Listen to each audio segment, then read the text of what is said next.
Ces 3 journées m'ont permis justement d'éclaircir sur certains points qui m'ont paru flous et compliqués.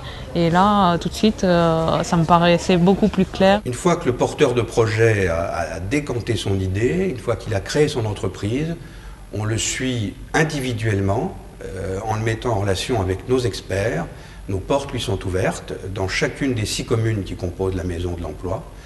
On le suit collectivement en créant des tables rondes et des réunions qui continuent. Et c'est une dame qui disait hier, elle était absolument ébahie du nombre de structures d'accompagnement qui existaient, notamment dans le 92, parce que d'autres personnes venaient de province et ils n'y croient pas, ils se disent mais c'est pas possible, ils sont tous là pour nous aider.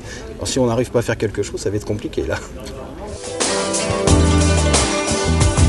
On ne nous apprend jamais à l'école ou que ce soit effectivement à vendre quoi que ce soit et encore moins à se vendre.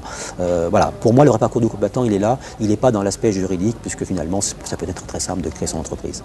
J'ai compris que les pépinières, c'était plus pour l'accompagnement, enfin les premières années d'une entreprise. Mais ensuite, par rapport au coût de l'immobilier sur la région parisienne, le centre d'affaires il va être plutôt compétitif par rapport à effectivement des locations, des baux auprès de sociétés privées. Pour 50 mètres carrés, on s'est trouvé des solutions assez de façon récurrente entre 10 000 euros et 20 000 euros par an. Voilà, un poste immobilier net. Quelle est votre passion dans votre métier? On va faire ressortir comme ça en l'accompagnant ce qu'il a vraiment envie de mettre sur le marché. Et comme on lui dit, vous voulez être consultant, c'est bien. Vous avez des compétences, c'est sûr.